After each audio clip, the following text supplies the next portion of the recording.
खाली मन को आवाज हो यो रेडियो सान्वी 96.4।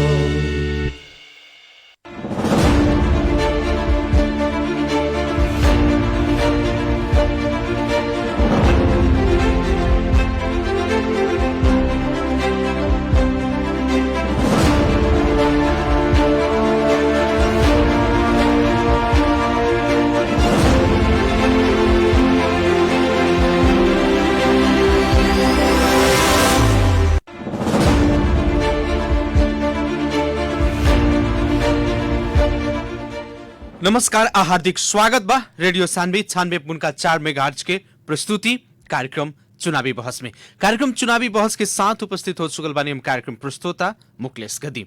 हर एक दिन चुनावी बहस खास करके अगन 4 गते होखे वाला निर्वाचन के लक्षित करके हमने के बहस के आगाड़ी बढ़ा रहल बानी सन। आज संविधान दिवस, संविधान नेपाल के संविधान 2072 आज 7वां वर्ष पार करके 8वां वर्ष में प्रवेश कैले बाटे। नेपाल में माओवादी सशस्त्र दौन और मधेश आंदोलन के संबोधन करे के खातिर जौन संविधान सभा के निर्वाचन भई और संविधान सभा के निर्वाचन से नया संविधान बनाओ के जौन जनता अपना जनप्रतिनिधि के पिठैलक, एक कार्यकाल में ना बने सकल, दूसर का कार्यकाल में संविधान बनल। एक तरफ संविधान जारी होके दूसर तरफ मधेश में गोली चले। कहीं ना कहीं आज के दिन जौन बाटे ये देश के मूल कानून के रूप में माने वाला संविधान नेपाल के संविधान 2072 सर्वस्वीकार्य, यानी कि देश के चाहे वो मधेश पहाड़ होके या हिमाल, हर एक क्षेत्र के जनता के सर्वस्वीकार्य होके वाला संविधान जारी ना होके सकल। इस संविधान के अध्ययनकर्ता लोग के कहनाम बाटे, यहाँ राजनीतिक कर्मी लोग के कहनाम बाटे। खास करके संविधान निर्माण से लेकर के आज तक इस 7 वर्ष के कार्यान्वयन चरण में अगर देखल जाए तो अवस्था एकर का रहल। आज संविधान दिवस के अवसर में कुछ पार्टी संविधान दिवस मनैलक, कुछ पार्टी एकरा के काला दिवस कह के मना रहल बा।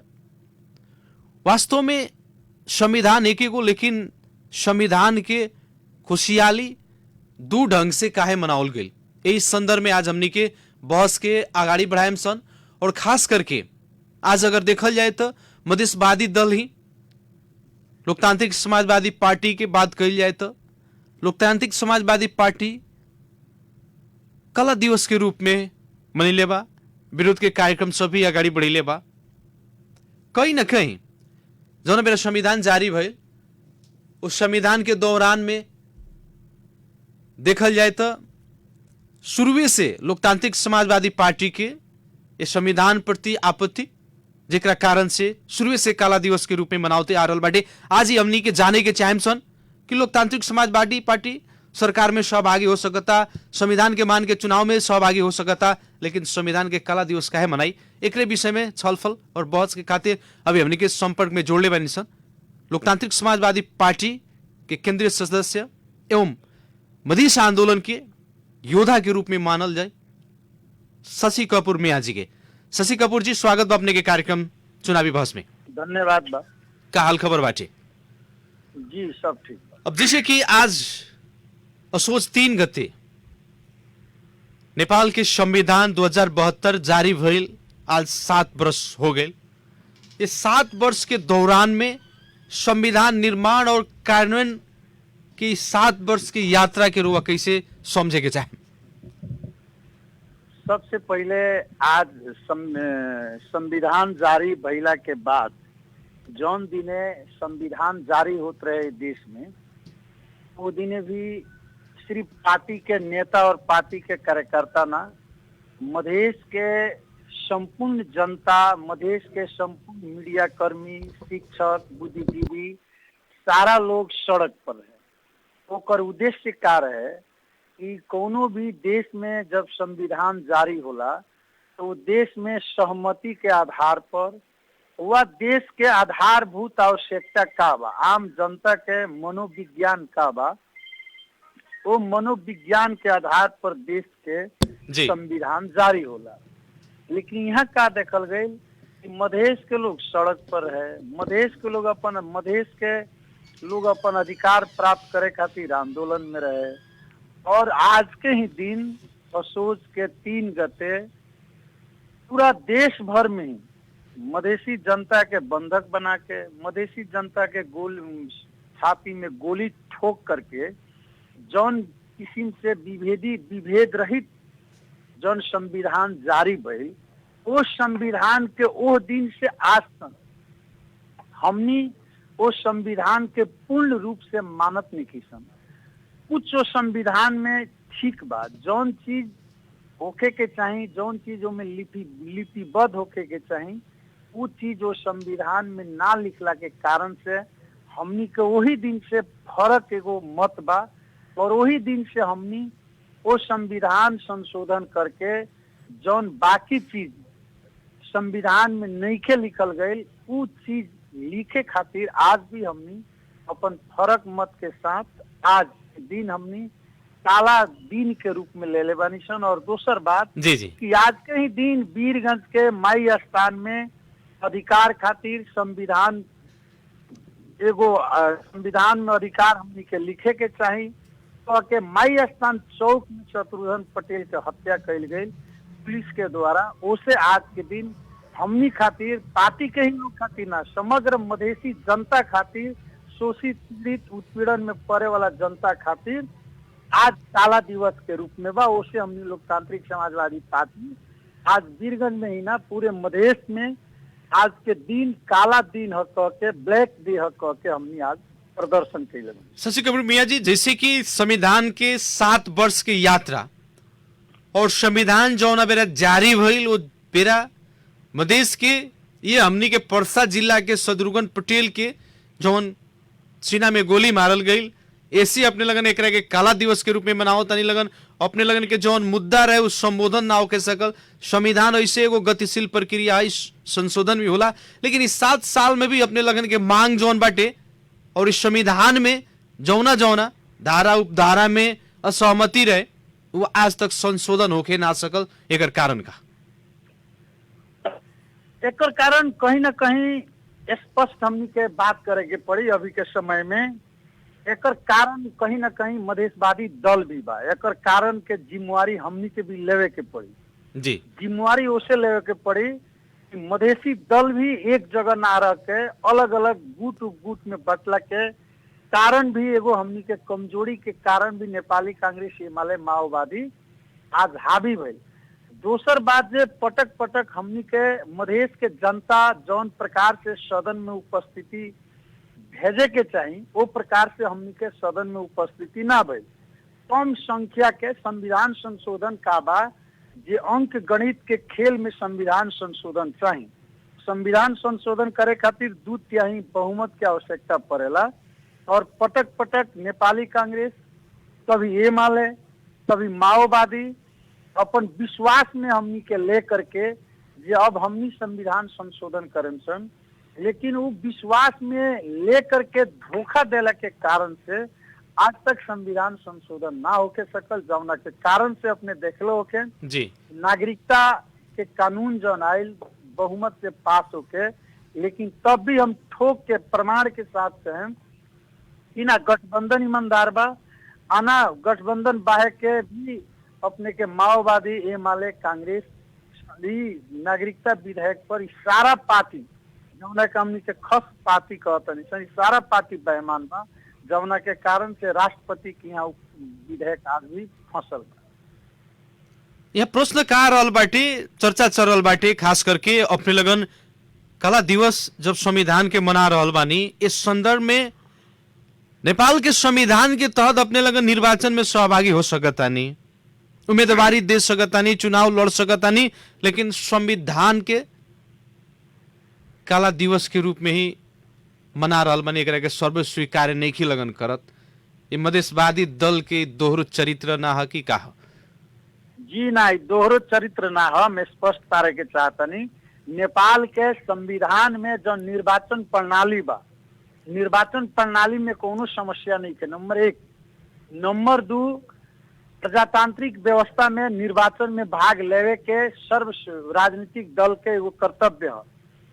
प्रजातंत्र में यदि निर्वाचन में अपने भाग नहीं ले तो एक किस्म के देश खातिर भी बहुत बड़ा नुकसान हो और नेपाली जनता और मधेश के जनता खातिर भी नुकसान हो जी। उसे संविधान में, दुनिया में कहीं भी संविधान जारी भइल बा, उमें जितना असहमति के साथ और संविधान संशोधन के प्रस्ताव पटक पटक हमनी के पार्टी सदन में अपने के दर्ता प्रस्ताव पेश कैले बा, उसे दोहरो चरित्र ना हो।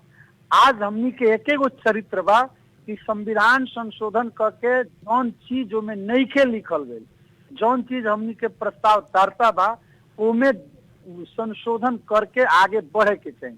आज यदि हमनी चुनाव में भाग नहीं की सन तो मधेसी पार्टी कहीं चाहे मधेसी जनता कहीं वो अपन बात रखे के थलो कहाँ हो? सड़क आंदोलन में तो सड़क पर बा, लेकिन सदन में मधेसी जनता के आवाज उठावे के स्थान तो सदन बा ना। अगर सदन में अपने आवाज नहीं की उठावत, निर्वाचन में भाग नहीं की लेवे जात, तो एक मतलब फिर से मधेसी जनता, मधेसी युवा फिर से हथियार के राजनीति करे के पड़ल, फिर भूमिगत राजनीति करे के पड़ल, जौना के कारण से पूर्ण फिर से संविधान के पुनर्लेखन करावे के पड़ल। ओसे हमारा आग्रह का बा, दूगो चरित्र ना है, एक एगो चरित्र बा। जौन चीज मधेश के चीजों में नहीं के उल्लेख भाई, आज संघीयता तो बा लेकिन संघीयता अधूरो बा, आज नागरिकता के बात तो बा लेकिन अधूरो बा, आज बहुत चीज बा अपने के जौन अधूरो बा। एक के पूर्णता देवे खातिर, देश खातिर, राष्ट्र खातिर, मधेश खातिर हमनी का आवाज उठैले बानी सन। नंबर 1, आज के दिन जौन मधेसी जनता के घर में घेर के जेल में रख के गोली ठोक के जौन संविधान खूनी दस्ता के आधार पर जो नेपाली कांग्रेस एमाले माओवादी जो ली आई, उसे ओ दिने हमार व्यक्तिगत और पार्टी भी खुशी मनावे के पक्ष में शुरू से और अभी तक भी नहीं थे।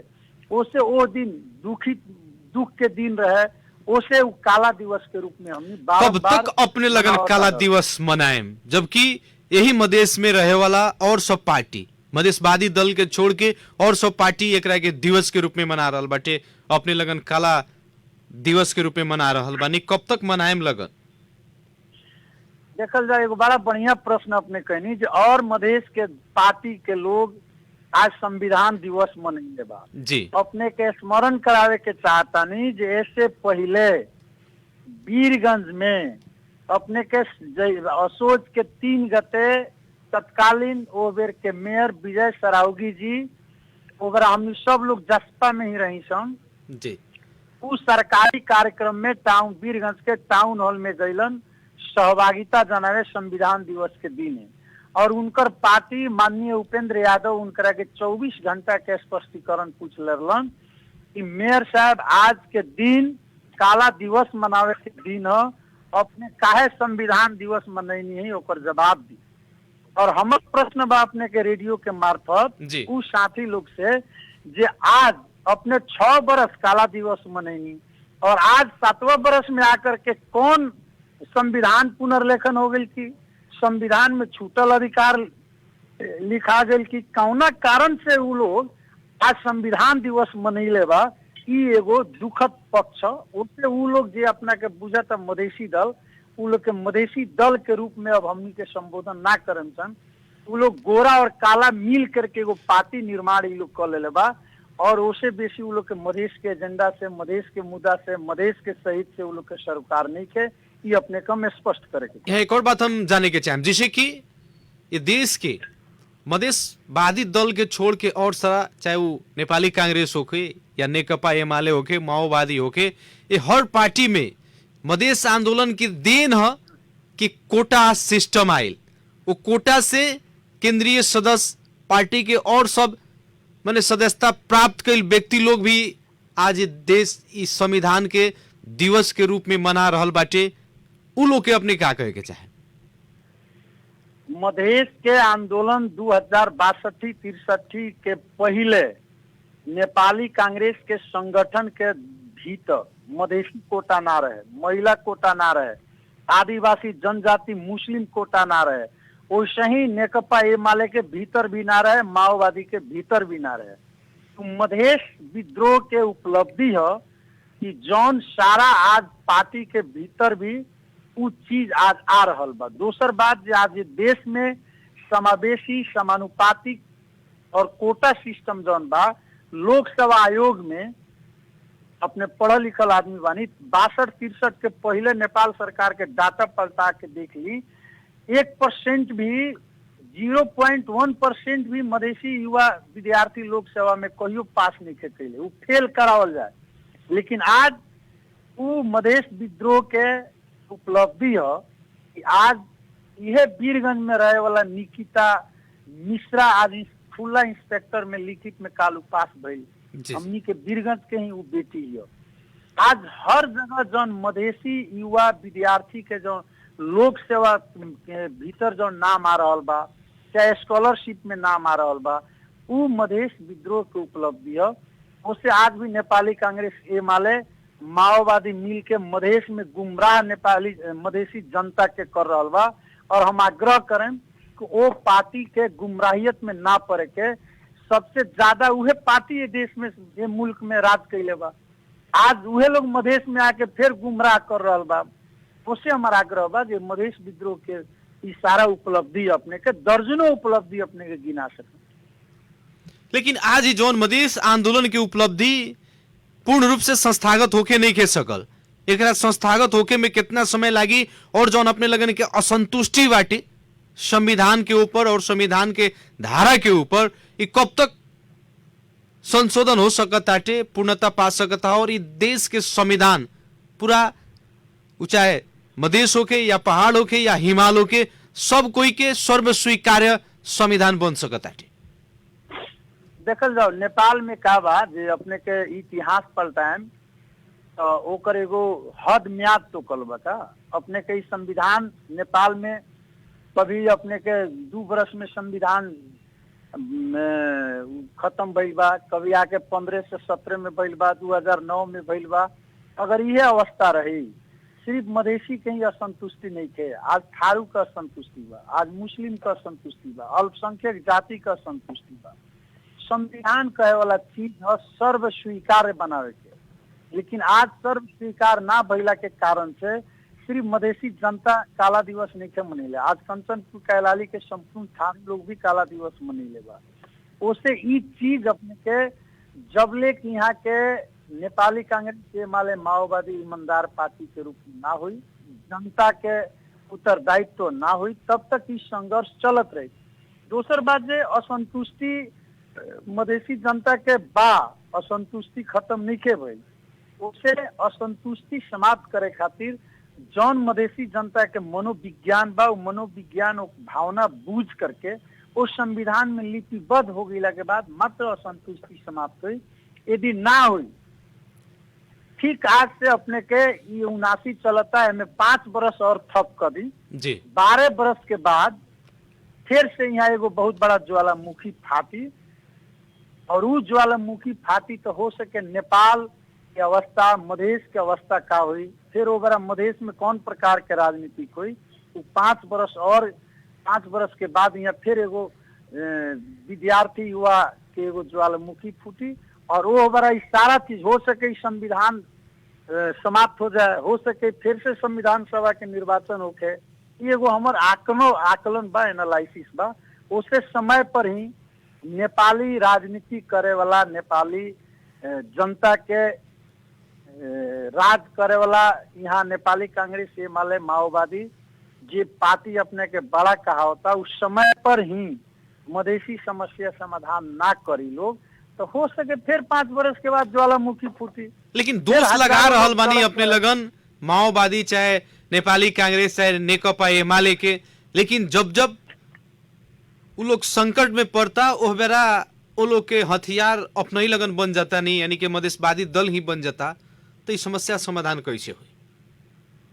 मधेशवादी दल हथियार बनता, वो गलत कर रहा बा, ये हम स्पष्ट अपने के रेडियो मार्फत कहें। लेकिन अपने लोकतांत्रिक समाजवादी पार्टी के राष्ट्रीय अध्यक्ष मोहन ठाकुर अभी तक ये चीज में अड़ल बड़न। जैसे पहले केपी ओली के समर्थन कैलरलन, अपने देखलो सहमति करके मुद्दा फिरता करावे के, रेशम चौधरी के छोड़ावे खातिर अपने के नागरिकता के अध्यादेश लियला के बाद ही लोग समर्थन कैले रहे हमनी के पार्टी जी। और कहल जे कथा कथित कुछ लोग अपने ठीक कहता नहीं, जो मधेसी दल हथियार बनता, जौना के कारण से आज हमनी के अभी पार्टी के भीतर असंतुष्टि बाटे। उसे मधेसी दल अब सचेत होई। अब गठबंधन में रहे वाला एगो मधेसी दल के अवस्था अपने देख ली, हमनी बाहर बानी, हमनी के अवस्था देख ली कि कहीं ना कहीं हमनी भी एक दोषी के जिम्मेवारी बानी सन। लेकिन पार्टी के भीतर भी अंतर संघर्ष जारी बा कि द्वैत चरित्र के मधेशवादी दल के राजनीतिक समाप्त होके के चाहिए और एगो चरित्र के आधार पर निर्माण करके पार्टी आगे बढ़े के चाहिए कह के हमनी के एगो अंतर संघर्ष भी जारी बा। जी, अंत में खास करके आज ही असोज 3 गते के संविधान दिवस कहीं या अपने लगन के भाषा में जौन काला दिवस मना रहल बानी, का कहे के चाहे अपने आम जनता से? हम आम ने संपूर्ण श्रोता लोग से हम का कहें कि आज के दिन हमनी के यह परसा जिला के माई वीरगंज के शहर में हमनी के एगो नौजवान हमनी के सामने शत्रुघ्न पटेल के वो दिन माई स्थान में गोली लागल, उनकर आत्मा के शांति पहुंचो और निश्चित रूप में उनकर खून जाया ना जाए। शहीद के जौन अभी यहाँ अपमानित किस्म से जौन काम कइल जाता वो गलत बा और सारा जनता लोग के हम कहें, मधेसी जनता, आदिवासी जनजाति, शोषित पीड़ित उत्पीड़न में पड़े वाला जनता से हम आग्रह करें कि हमनी के संघर्ष समाप्त नहीं के भइल। हमनी के संघर्ष अभी सड़क और सदन जारी रही और ये चली, लंबा संघर्ष चली। दुनिया में कहीं भी देख ले बानी विभेद के अंत बहुत 100 बरस लागल बा। उसे अपने के सारा श्रोता लोग से हम कहें धैर्य धारण करके राखी। मधेसी दल के एगो कार्यकर्ता जब तक ये धरती पर रही तब तक इस संघर्ष जारी रहे। चलिए, बहुत बहुत धन्यवाद। कार्यक्रम चुनावी बहस में अपन समय सांदर्भिक संवाद के खातिर समय देने एकरा खातिर। आदरणीय जन समुदाय, कार्यक्रम चुनावी बहस आज खास करके संविधान दिवस के अवसर में विभिन्न जगह विभिन्न कार्यक्रम भइल बड़ा सन। कहीं पे एकरा के उत्साह के रूप में मनावल गई बाटे और इस संविधान जौन बेरा जारी भइल ओ बेरा भी कुछ पक्ष के असंतुष्टि जाहिर है। संविधान जौन हिसाब से जारी करे के चाहिए, सबकर आवाज, हर जात, हर धर्म, हर समुदाय के प्रभुत्व एहसास होखे वाला संविधान जारी ना भइल, जेकरा कारण से मधेसी समुदाय, आदिवासी, जनजाति, मुस्लिम, पिछड़ा वर्ग, ये लोग के अधिकार कुंठित रह गए। देश में संघर्ष भइल और उस संघर्ष के दौरान बहुते सारा युवा लोग बलिदानी दिल, जेकरा बलिदानी के स्वरूप ही संविधान प्राप्ति भइल। वो जनता से चुनल जनप्रतिनिधि द्वारा ही बनावल संविधान, नेपाल के संविधान 2072 आज 7 वर्ष के चरण में निर्माण प्रक्रिया से लेके कार्यान्वयन प्रक्रिया में भी और 72 के बाद 2074 साल में फिर से इस संविधान में जितना भी त्रुटि बाटे इस संविधान के कार्यान्वयन में ले जाए के खातिर जनता फिर अपन जनप्रतिनिधि पेठैलक 5 वर्ष के खातिर। और ये 1 गते 5 वर्ष के कार्यकाल के रूप में पेठावल जनप्रतिनिधि लोग के कार्यकाल समाप्त भइल बाटे और फिर से ही देश में अगन 4 गते निर्वाचन के तैयारी बाटे, चहल पहल शुरू हो चुकल बाटे। लेकिन संविधान जारी एक तरफ, आज के दिन कहीं पे खुशहाली, कहीं पे काला दिवस। यही संदर्भ में हमनी के जनता समाजवादी पार्टी के अवधारणा बात आ रहल बाटे। जनता समाजवादी पार्टी सवेरे संविधान दिवस मनावता, अब बाद में जब आलोचना होता तो एकरा के काला दिवस के रूप में स्वीकारता कि भ्रम में ना पड़े के पड़ल। ये वास्तविकता का है? ये संविधान के निर्माण चलन से लेके कार्यान्वयन प्रक्रिया तक के इस 7 वर्ष के सफर कैसन रहल, एकरा विषय में हमनी के बातचीत करे के खातिर जोड़े के चाहम सन जनता समाजवादी पार्टी के नेता एवं अधिवक्ता, ये मधेश आंदोलन के बहुत नजदीक से देखे वाला व्यक्ति सुंदर प्रसाद कुर्मी जी के, और सबसे पहले वहां के हमनी के स्वागत करके चाहें। स्वागत बा नेताजी कार्यक्रम चुनावी बहस में। जी धन्यवाद। खास करके आज असोज 3 गते यानी कि क्वाड 3 गते एकरा के जनता समाजवादी पार्टी कौन हिसाब से मनैलक है, संविधान दिवस के रूप में कि काला दिवस के रूप में?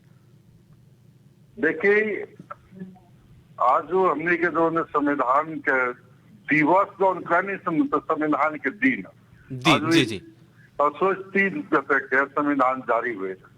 आज संविधान जारी भइल तो वो अगर जनता समाजवादी पार्टी लगाए पूरे मधेश के लोग एक मधेश आंदोलन में रहे और वही दिन गोली चला, तो गोली चलल जहाँ मधेसी के मारल गए वो दिन के हमने खुशहाली के रूप में ना दिन तो मने नहीं था, लेकिन शहीद के मालार्पण करके मौन धारण करके एक हमने एक कले दिन के रूप में मनीला बने जी। लेकिन कहीं ना कहीं चर्चा चलल ख कि एक तरफ ये 6 वर्ष तक अपने लगन काला दिवस के रूप में मनैनी, 7वां वर्ष में ऐसा कौन जादे हो गई कि एक के अपने लगन संविधान दिवस के रूप में उत्साह के रूप में मनैनी अलग? देखिए हमने के आज घंटा घर जमा रही है सन स्पष्ट हुआ जी, वह बात कंफ्यूज कहा हुए संविधान दिवस हम पहले ही के दिवस के मतलब दिन है, आज के दिन ही जारी भर रहे से जी, आजू के दिन में जारी भर रहे आजू के दिन है ना भाई जी जी, दिवस के अर्थ दिन होला। तो आजू के दिन है हमने घंटा घर पर शहीद के माला लगा के मौन धारण करके एक मनी नहीं सब, तो जहाँ शहीद के लगे उपस्थित होकर मौन धारण रख के मनैले बन तो उत्सव तो भैबे ना कैलनो। अब एक मीडिया शहीद दिवस मनाए के लिखता कहीं ना कहीं गलत संप्रेषण हो गई बाटे अपने लगन के जौन आज शेयर लग हो गलत संप्रेषण भइल बाटे। गलत भइल बा। अब जैसे कि नेताजी खास करके इस संविधान के जौन आज अगर देखल जाए तो इस 7 वर्ष के निर्माण कार्य से लेके कार्यान्वयन के प्रक्रिया तक के 7 वर्ष के दौरान के 7 वर्ष के यात्रा के अपने कैसे व्याख्या करे के चाहे? देखिए ये बच्चे हम तो स्पष्ट कर देता नहीं जो हमने के मधेश में बहुत कंफ्यूजन हो जावा जी। संविधान कहा वाला चीज सर्व स्वीकार होके के चाहिए। आज संविधान देश के मूल कानून होला, तो कोई भी देश के नागरिक देश के कानून ना माने संविधान ना माने कह के वो देश में रह ही नहीं कर सकता। जैसे कि नागरिकता से लेके आजाद खरीद बिक्री के हर एक प्रावधान संविधान के तहत ही होला। तो हमने के कारण हो कि जब संविधान जारी भइल तो सबका पता बा जो वगैरह मधेश आंदोलन चलत रहे, मधेश के लोग एक के ना मल्ला जी जी, मधेशवादी दल के प्रतिनिधि भी उपस्थित नहीं किया, प्रतिनिधि के सही नहीं किया, बाहर संविधान सभा से बाहर आ गया। अब प्रश्न क्लियर करे के चाहते नहीं। आज 5 वर्ष 7 वर्ष के दौरान आज भी हमें वो उदाहरण अपने के देव के चाहते नहीं कि हमने के वह कॉलर मिशन जो नागरिकता के संबंध में जो संविधान में लिखल बा एगो कि संघीय कानून बमोजिम होन्छ जी जी, तो हमने वगैरह कॉलर मिशन संघीय कानून बमोजिम होन्छ वाला सब हटावा लगा। ऐसे जो संविधान में बा तो उन्हें रखल जाओ का है। तो आज भी अपने देखें कि ओली जी के पाला में अध्यादेश आये, अभी संसद नागरिकता विधेयक पास करलक, फिर राष्ट्रपति फिरता कैली, दोहरा के पास भइला के बाद भी सही नहीं हो। तो कहीं ना कहीं जो हमने वगैरह उठैले रहनी सब कि संविधान के गलत व्याख्या हुई आज त्रुटिपूर्ण बात, तो आज इतना दिन के दौरान भी वो प्रमाणित होता कि संविधान में त्रुटि बा। लेकिन नेताजी जैसे कि हम यहाँ जोड़े के चाहे अपने जो प्रसंग जोड़नी है कि केपी शर्मा ओली जी वो बेरा अध्यादेश के मार्फत से नागरिकता के समस्या समाधान वास्तव में करे के नियत से अध्यादेश ले आइलन कि ना ले आइलन, लेकिन राष्ट्रपति के द्वारा कहीं ना कहीं ओकरा के राते रात में स्वीकृत कइल गई। ए बेरा यह जनता के सर्वोपरि संस्था प्रतिनिधि सभा दू बार बहुमत के आधार में अगर बैठैलक एकरा के विधेयक बना के एकरा के अड़का के राखल बाटे नियत का तनका प्रश्न पा दी। देखिए यह नियत है जो हमने के कभी भी नेपाल के आदिवासी जनजाति चाहे मधेसी के हक में हमने सद्भावना पार्टी से देखा था सन कि वार्ता होला, कानून बनेला, कबो सर्वोच्च अदालत नागरिकता के संबंध में कानून खारिज कर दला, कबो सर्वोच्च अदालत नागरिकता बनल खारिज कर दला। आज संसद जो मूल चीज है देश के, आज संसद दो बेर पास कर दलक। संविधान में बा कि एक बेर सिर्फ राष्ट्रपति फिर तक कर सकता, दूसरका बेर फिर तक करिए नहीं कर सकता, लेकिन दूसरको बेर सही नहीं हो। तो कहीं न कहीं जो नियति जो हमने वही बेरा सन कि जो देश के संविधान बाटे ये त्रुटिपूर्ण भाई जो आज भी प्रमाणित होता। दूसरका चीज हम अपने के जोड़े के चाहते नहीं, हमने कहले नहीं सर कि जो हमने के मांग बात समानुपातिक समावेशी तो संविधान में लिखा है खाली समावेशी।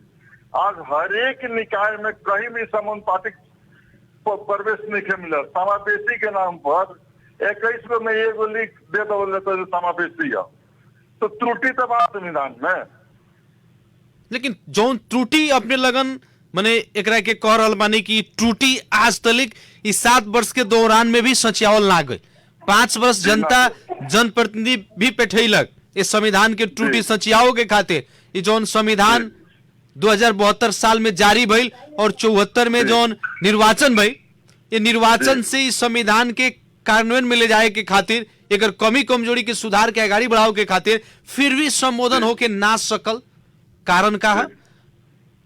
अब हम बताओ ये जो संविधान बा जी, तो हमने के संविधान संशोधन वाला संविधान एने का व्यवस्था बा कि 2/3 बहुमत से संविधान संशोधन हुई। अब प्रश्न उठाता जो 2/3 जो बहुमत बा तो हमने संविधान जारी भई रहे तबो अल्पमत में रहनी सन। आज भी अगर देश की जनसंख्या देखल जाए तो टोटल मधेश की जनसंख्या 33% बा, तो 33% लोग पूर्ण के पूर्ण वोट दे देता तो वो जो सीट हुई वो सीट के आधार पर 2/3 नहीं के पहुंचा जी। हमने के जेकरा संविधान संशोधन कराओ बा बारंबार केपी ओली से समझौता होता, कब शेर बहादुर देउआ से समझौता होता जो संविधान संशोधन के पूर्ण करल जाए, तो संशोधन के लग समझौता हो जाला। तो वो लोग क्या करला, देखिए चालाकी बात हम बताओ तने, समझौता कर लोग संविधान संशोधन करम सन, लेकिन सरकार में आओ जाओ ना के नतीजा क्या होला, पार्टी सरकार में तो चल जाला, लेकिन जो मुद्दा बाटे संशोधन करे वाला होला ना ओकरा के भुला जाला। सरकार में जाते वो मुद्दा भोर पड़ा जाला, पार्टी के वोट ना पर जाए के मेरे चल जाला जी, लेकिन संबोधन ना होले जाने के नतीजा मधेश में लेके चाहे पूरे देश में पार्टी बदनाम हो जाला। तो ये हर दम वो खेल होता। लेकिन एगो प्रश्न जो ना रहल बाटे कि एक तरफ अपने लगन इस संविधान और पूर्व बाटे और अधूरा बाटे एकरा के हमनी के कला दिवस के रूप में मना रहल बानी सन, दूसर तरफ ये संविधान के मान के अपने लगन निर्वाचन प्रक्रिया में सहभागी होता नहीं लगन, सरकार में जा रहल बानी लगन, ये अपने लगन के ऊपर बहुत बड़ा आरोप बाटे, खास करके मधेशवादी दल के ऊपर। एकरा के कैसे चीरे के चाहे अपने? देखिए बहुत अच्छा अपने आज प्रश्न करे में हम पहले ही कहनी है जी कि देश में रहे के बाद तो देश के संविधान माने के पड़ी। हम पूरा देश के संविधान नहीं की मानत तो कि अगर हमने रहत निशन तो वो अवस्था में हमने लगे 2 विकल्प है। एगो विकल्प है कि अपने सशस्त्र आंदोलन करी, दूसर का विकल्प है जो अपने देश से अलग जाए, माने एक देश के नागरिक से और नागरिक अपने के बने पड़ी।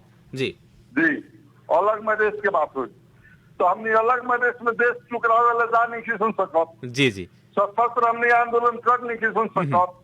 आज सबसे दिक्कत का बात कि 6 महीना के मधेश आंदोलन मधेश बंद के बाद भी देश हमने के बात ना सुन ला, तो 6 महीना जब पूरे मधेश के लोग रोड पर रहे तब बात ना सुन लगता है। कांग्रेस हिमालय वो मेरे कोई छुट्टी आवल ना रहे, पूरे मधेश के लोग रहा, अब तब सरकार ना सुनलक तो हमने लगे मजबूरी का बा कि कहीं न कहीं आदिवासी जनजाति या दलित जो पहाड़ के बाद या तो पुरुष के जोड़ के ले जाके 2/3 पहुंचावे पड़ल, और ना तो यही दल में बैठ के यही दल लोग से बार्गेनिंग करके संविधान संशोधन करावे पड़ो। हमने के दोसर विकल्प नहीं था, वही से ये खेल खाली होता जी। ये खेल हो रहा बाटे और खास करके कहीं ना कहीं अलझा के अपन स्वार्थ जितना भी राष्ट्रीय दल बाटे, चाहे वो नेपाली कांग्रेस होके, नेकपा माओवादी केंद्र होके, एमाले होके, ये जो सदियों से मधेसी समुदाय के ऊपर शोषण कैले बा, आज भी जाल झेल पूर्ण तरीका से इस संविधान संशोधन ना हो को मधेसी आदिवासी जनजाति के जो अधिकार बाटे और जौन बुद्धा पर असहमति बाटे ओकरा के संशोधन के तरफ ही लोग के चाहना, भीतरी चाहना अगर देखल जाए तो नहीं देखे कि मिली 5 वर्ष के दौरान में। एक मतलब देखिए स्पष्ट वो लोग के चाहना नहीं है। हम पहले ही करनी है कि वो लोग के चाहना रही तो 6 महीना के आंदोलन में हमने की बात संबोधित हो जाए, लेकिन वो लोग कहूंगे चाहते हमने के शासन दो। लेकिन हमने के जब तक जो शोषित पीड़ित मधेसी चाहे आदिवासी जनजाति जी बा, तो हमने तो कमजोर तबका के नो है सन, शासन से दूर कई आदमी है सब, तो हमने के तानिका से छूट मिल जाला नु, तो हमने के बुझा जाला कि हमने बहुत बड़का जगह पर चल गए सर। अधिकार के लड़ाई में बलिदानी देवे पड़ला, त्याग करे पड़ला, जी जी। जो नहीं कहो सको। लेकिन बलिदानी तो देले बालूक जेकरा कारण से आज ये अधिकार मिलल बाटे, देश में अपने लगन के आंदोलन के देने के आज संघीयता बाटे, देश में 3 तरह के सरकार बाटे, आज इतना विकास देखे के मिल रहा बा। लेकिन ये जौन अपने लगन के मुद्दा बाटे, खास करके इस संविधान इस देश के हर एक नागरिक के सर्व स्वीकार्य होखो, ये कब तक हो सकता? देखिए अगर देश हमने दे सकत इंसान का है, बहुत लड़ाई होला, जो 2 पुस्तक 3 पुस्तक चलला। हम ये के मधेश के लड़ाई के बात करें तो 2015 साल से लड़ाई शुरू बा। वही मेरा कांग्रेस के लोग छूट के तराई कांग्रेस बना के आप संघर्ष करते आई बा। तो बताइए 2015 साल से संघर्ष करत करत आज इतना तक पहुंचल बा इंसान। हो सकता जो और 10-20-50 वर्ष लाग सकता समय में। काहे कि संघर्ष तो अपने लगन कहीं जेकरा बदौलत संविधान जारी करे के पड़ल, अपने लगन के मुद्दा संबोधन करे के खातिर, तक कब तक हो सकता जी, कब तक हो सकता, होई कि ना होई? ये 5 वर्ष के कार्यकाल तो यही बीत गई, आवे वाला कार्यकाल भी कहीं ना कहीं अब का रही? काहे कि अगहन 4 गते फिर से प्रतिनिधि सभा और प्रदेश सभा के निर्वाचन बाटे। इस संदर्भ में अपने का कहे के चाहे? देखिए आवे वाला चुनाव में भी अब अपने के बड़ी स्पष्ट भाषा में पहले ही करनी है जी जी कि जो हमने अभी संविधान में मांग रखले बनी सुन लो, हमने के मांगो कमजोर मांग नहीं है। जैसे मधेश आंदोलन के मैंडेट रहा समग्र मधेश 1%, हमने 8 जिला के मधेश स्वीकार के क्या चुनाव लड़ते हैं, लेकिन एजेंडवा तो हमने के समग्र मधेश 1% में बा और वो करा लायक बहुत कठिन अवस्था में बा। 2/3 पहुंचावे पर आदिवासी जनजाति के हमने के बात रहे कि जातीय राष्ट्र हमने मधेश के तो बना देनी सर, लेकिन बाकी आदिवासी जनजाति ना बना सकल लोग। तो हमने के सोच बात पहाड़ के आदिवासी जनजाति दलित सब लोग अगर जागृत मधेश के लोग लखन हो जाता तो आवे चुनाव होके चाहे बाद के चुनाव होके जब जनता जागरूक होला तो होकर मांग संबोधन होला। आई हो ही हमें सकारात्मक जी। अंत में जाते जाते आम जनता से क्या कहे के चाहे? हम आम जनता से ये कहे के चाहें कि जो संविधान के प्रावधान बा जो त्रुटि बाटे, देखिए ये संविधान में मधेश के लोग संघर्ष कैला, लेकिन आज समानुपातिक समावेशी मिलल बा, उसमें आदिवासी दलित जनजाति महिला के अधिकार सुनिश्चित होता। हमने के जो समानुपातिक समावेशी की बात करते नहीं सर, तो मधेशवादी दलना बाकियों लोग के उनमें समानुपातिक जनसंख्या के आधार पर समावेशी मिली। तो ये हमने के जो मांग हुए पूरे देश के लोग लायक हमने लड़ता है सर। आज पूरे देश के जो शोषित पीड़ित जनता बा वो जनता के जागरूक होके पड़ी, ओकरा का कमावे चुनाव में जनता से अपील क्या करे के चाहते नहीं कि जनता लोग अपन समुदाय के अपन हक हित के बारे में बोले वाला लोग के जो सक्षम बाटे ओकरा पर मतदान करो, खाली एगो हमने के मधेश लेके एगो देश में एगो और विकृति का आ गई बा। खाली लोग कहता थे चुनाव देकर लगे पैसा हुई तो लड़ी, इस चीज छोड़ा ही के पड़ी। क्या जनता लोग अपन जन प्रतिनिधि चुनता तो अपन प्रतिनिधि चुनो, यह हम जनता से अपील करेंगे। हम जन प्रतिनिधि चुने लगा, पैसा के पीछे, पैसा के लोभ में ना पड़े के पड़ल, सही व्यक्ति के चुनाव करे के पड़ल, ताकि वो अपने के मुद्दा, अपने के खातिर कानून बनाओ के काम में सहभागी हो सके, आवाज उठा। अपना लाइक काम करो।